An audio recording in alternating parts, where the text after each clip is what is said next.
ये कहानी है नयागंज गांव की, जहां आर्यन नाम का एक लड़का रहता था जो अपने ठेले पर रोज नए नए पकवान बनाकर गांव वालों को खिलाता था। पर रुकिए, ये कहानी इतनी सी नहीं है, अभी तो असली कहानी शुरू हुई है। वाह पोंटी, देख रहे हो कुदरत का करिश्मा। बारिश ने गांव को गुलाब जल से नहला दिया है। मिट्टी की इस सोंधी खुशबू के आगे शहर के महंगे परफ्यूम भी फेल है भाई। काका, आपकी नाक को मिट्टी की खुशबू मुबारक, पर मेरी नाक तो कुछ चटपटा ढूंढ रही है। इस ठंडे मौसम में पेट के अंदर चूहे कथक कर रहे हैं। कुछ गर्मा गर्म मिल जाए तो रूह को चैन मिले। अरे तो तूने सुना नहीं, आर्यन ने आज अपनी दुकान पर नया बोर्ड लगाया है। वो लड़का तो मिट्टी से भी पकवान बना दे ऐसा हुनर रखता है। वही तो, कल उसने बिस्किट के पकौड़े खिलाए थे। कसम से स्वाद अब तक जुबान पर नाच रहा है। चलिए जल्दी काका, कहीं गांव के बाकी भुक्कड़ हमसे पहले ना पहुंच जाए। हाँ भाई, तू सही कह रहा है। सुना है आज कुछ शाही धमाका होने वाला है। चल जल्दी, कहीं स्टॉक खत्म ना हो जाए। दोनों की बातें खत्म होते ही गजाधर काका और पोंटी जल्दी जल्दी कदम बढ़ाते हुए वहां से आर्यन के ठेले की ओर निकल पड़ते हैं। चलते चलते गजाधर काका और पोंटी आखिरकार आर्यन के ठेले पर पहुंच जाते हैं, जहां गर्मा गर्म समोसों की खुशबू उनका स्वागत कर रही होती है। राम राम काका। आइए पोंटी भाई, आप दोनों के चेहरे की चमक बता रही है कि पेट में चूहों ने विश्व युद्ध छेड़ रखा है। अरे आर्यन बेटा, आज तेरी दुकान की खुशबू में कुछ अलग ही नशा है। ये समोसे कुछ ज्यादा ही अकड़ कर खड़े हैं, जैसे इनके अंदर कोई राज छुपा हो। पकड़ लिया ना काका, आज हमने आलू को लंबी छुट्टी पर भेज दिया है। आज पेश है नयागंज स्पेशल चिकन समोसा। बाहर से सख्त और कुरकुरा, अंदर से रसीले चिकन का खजाना। चिकन और समोसा? भाई ये तो वैसा ही है जैसे धोती के ऊपर कोट पैंट पहनकर टाई लगा ली हो। सुनने में ही बड़ा अजीब लग रहा है। एक बार चक्कर तो देखिए पोंटी भाई। अगर आपको लगा कि आप स्वाद की दूसरी दुनिया में नहीं पहुंच गए तो एक पैसा मत देना। गजाधर काका और पोंटी उत्सुकता से पहला निवाला लेते हैं। भाई वाह, इसका कुरकुरापन और अंदर का जूसी मसाला। उफ, आर्यन तू तो सच में रसोइयों का जादूगर है। ऐसा स्वाद तो पहली बार चखा है। भाई आर्यन, मुझे माफ कर दो। मैं तो इसे धोती टाई समझ रहा था, पर ये तो असली राजशाही लिबास निकला। एक प्लेट और लगा दो। और दूसरी तरफ लखन का पुराना ठेला, जहां वह अपनी पत्नी चंपा के साथ खड़ा है। ठेला एकदम खाली और सुनसान है और लखन गुस्से से भरा हुआ सब कुछ देख रहा है। देख रही हो चंपा, इन गांव वालों की मती मारी गई है। मेरा पुश्तैनी छोले कुलचा छोड़कर उस कल के छोकरे के अतरंगी खाने के पीछे पागल है। चिकन समोसा कल को कहेगा कि समोसे के अंदर पत्थर भरा है, तब भी ये लोग वाह वाह करेंगे। अरे जी, दूसरों को कोसने से अपनी हांडी में बरकत नहीं आती। वहाँ देखो, गजाधर काका कैसे आंखें बंद करके मजे ले रहे हैं, और यहाँ आपकी हांडी में मक्खियाँ कबड्डी खेल रही हैं। कुछ नया सोचिए, वरना कल से हमें यही उबले चने चबाने पड़ेंगे। नया? मेरा खानदानी काम है ये आर्यन तो बस तुक्के लगा रहा है। तू फिक्र मत कर चंपा, दिमाग तो मैं ऐसा लगाऊंगा कि उसकी बिरयानी का रंग ही उड़ जाएगा। बस एक सही मौके का इंतजार है, फिर देखना लखन का खेल। अगली दोपहर आर्यन बाजार से टोकरी भरकर टमाटर लेकर अपने घर आता है, जहां सामने उसकी पत्नी काव्या हैरानी से उसे देख रही होती है। काव्या, जल्दी देखो मैं क्या लाया हूँ। ये देखो, लाल लाल मोती। मंडी में आज ये सिर्फ 10 रुपए किलो मिल रहे थे। ये हमारी किस्मत बदल देंगे। हे भगवान, इतने सारे टमाटर! क्या आप घर को केचप की फैक्ट्री बनाने वाले हो, या फिर पूरे गांव को टमाटर का जूस पिलाओगे? अरे नहीं, कल मैं बनाऊंगा शाही टमाटर बिरयानी। जब लंबे बासमती चावल इन टमाटरों के रस और मसालों के साथ पकेंगे तो रंग और स्वाद का ऐसा धमाका होगा कि लोग अपनी उंगलियां चाट जाएंगे। बिरयानी, और वो भी सिर्फ टमाटर की? चावल का हलवा मत बना देना। लोग कहेंगे आर्यन भैया का दिमाग इन टमाटरों की तरह ज्यादा ही पक गया है। तुम बस देखती जाओ, जब हांडी खुलेगी और सुर्ख लाल चावल की खुशबू उड़ेगी तो सारा गांव खिंचा चला आएगा। लोग कहेंगे, वाह आर्यन भैया, क्या बात है। अगले दिन आर्यन अपना नया टमाटर बिरयानी वाला ठेला लगाता है और सामने उसके पुराने ग्राहक गजाधर और पोंटी उत्सुकता से खड़े होते हैं। अरे बाप रे, आर्यन बेटा, ये क्या चमत्कार है। पूरी हांडी ही लाल लाल नजर आ रही है। क्या तूने चावलों को लाल रंग की बाल्टी में डुबो दिया है? नहीं काका, ये मिलावट नहीं, कुदरत का जादू है। ये है शाही टमाटर बिरयानी। इसमें न कोई आर्टिफिशियल रंग है न केमिकल, बस ताजे टमाटरों का अर्क और मेरे गुप्त मसालों की जुगलबंदी है। गजाधर काका और पोंटी उत्सुकता से पहला निवाला लेते हैं। ओहो आर्यन भाई, ये तो एकदम क्रेजी स्वाद है। टमाटर की हल्की खटास और मसालों का तीखापन, मजा आ गया। ऐसा लग रहा है जैसे साक्षात अकबर बादशाह के दरबार में शाही दावत उड़ा रहा हूँ।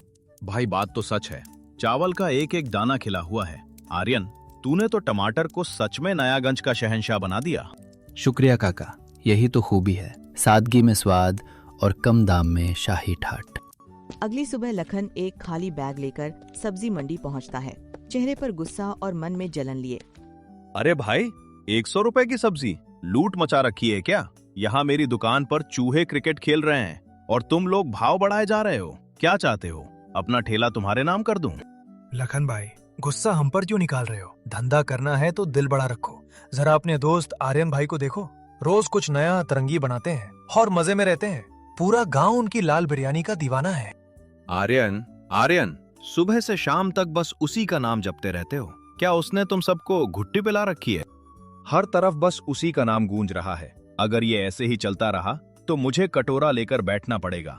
नहीं, अब बातों से काम नहीं चलेगा। अब तो कुछ ऐसा बड़ा करना पड़ेगा कि आर्यन की ये लाल दुनिया रातों रात काली हो जाए। लखन बिना सब्जी लिए पैर पटकते हुए वहां से निकल जाता है। अगले दिन आर्यन एक बड़ी परेशानी में मदद के लिए लखन के पास पहुंच जाता है। लखन भाई, बहुत बड़ी मुसीबत आ गई है। काव्या की माँ की तबीयत अचानक बिगड़ गई है। हमें अभी इसी वक्त शहर निकलना होगा। अरे भाई, ये तो बहुत बुरा हुआ, पर तू चिंता मत कर, मैं हूं ना। पर तेरी दुकान और घर का क्या होगा? दुकान तो बंद रहेगी भाई, पर घर में 5 लाख रुपए नगद रखे हैं। इतना पैसा सूने घर में छोड़ना खतरे से खाली नहीं।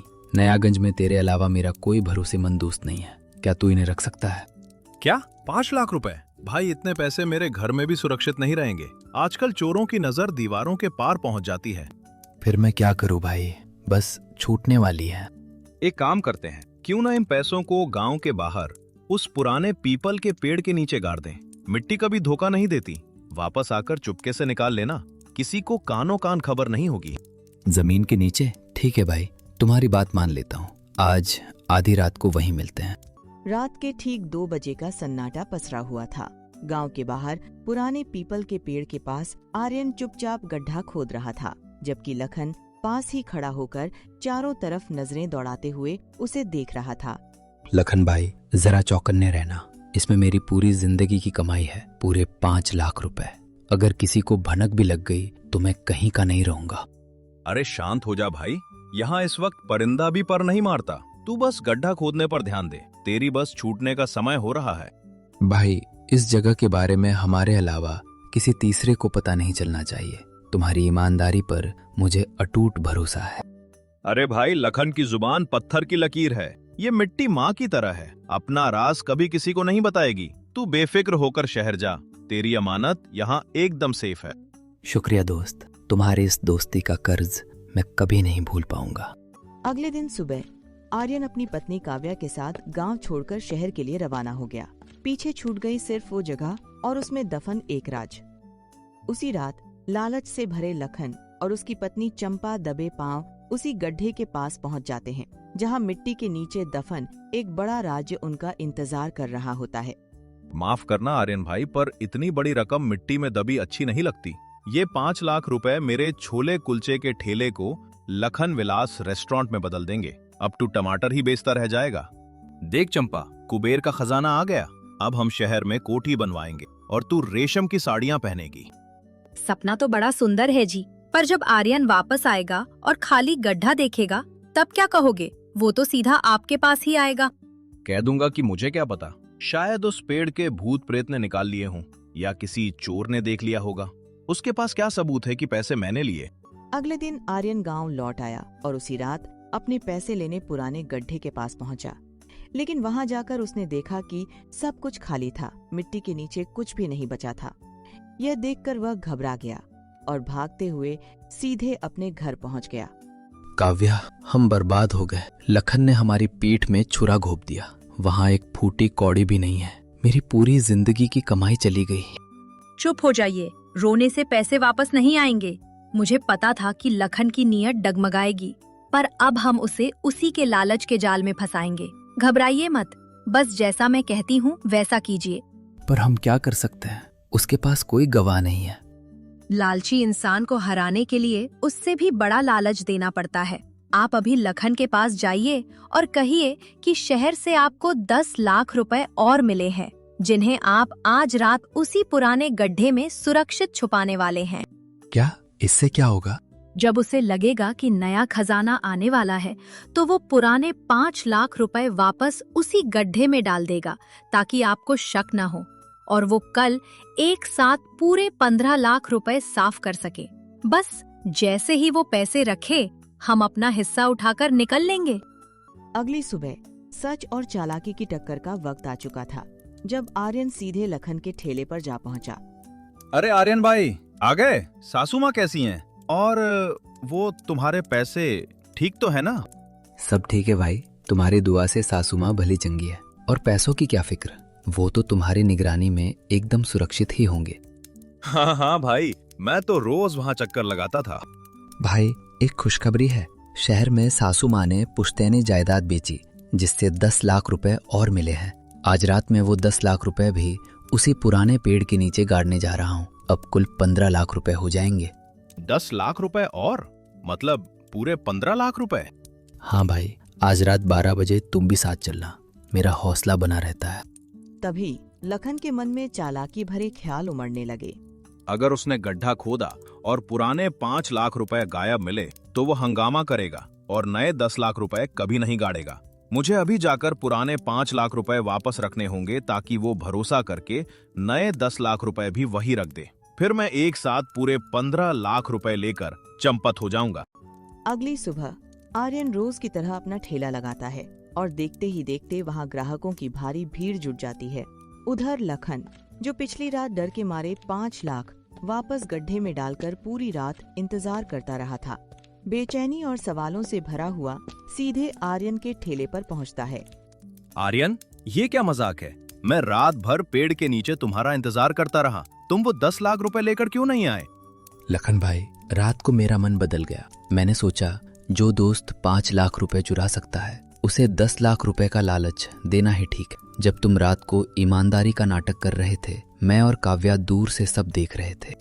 क्या तुम वहां थे? हाँ, जैसे तुम झाड़ी के पीछे सोए, मैंने अपने पुराने 5 लाख रुपए निकाल लिए, जो तुमने डर के मारे वापस रख दिए थे। 10 लाख रुपए तो कभी थे ही नहीं, वो तो सिर्फ तुम्हें तुम्हारे ही जाल में फंसाने का एक तरीका था। लखन भाई, चोरी और चालाकी की उम्र लंबी नहीं होती। आपने हमारे पैसे वापस कर दिए, इसके लिए शुक्रिया। अब जाइए और ईमानदारी से मेहनत करना सीखिए। और इस तरह लालच हार गया और ईमानदारी की जीत हुई। एक सबक जो हमेशा याद रखा जाएगा।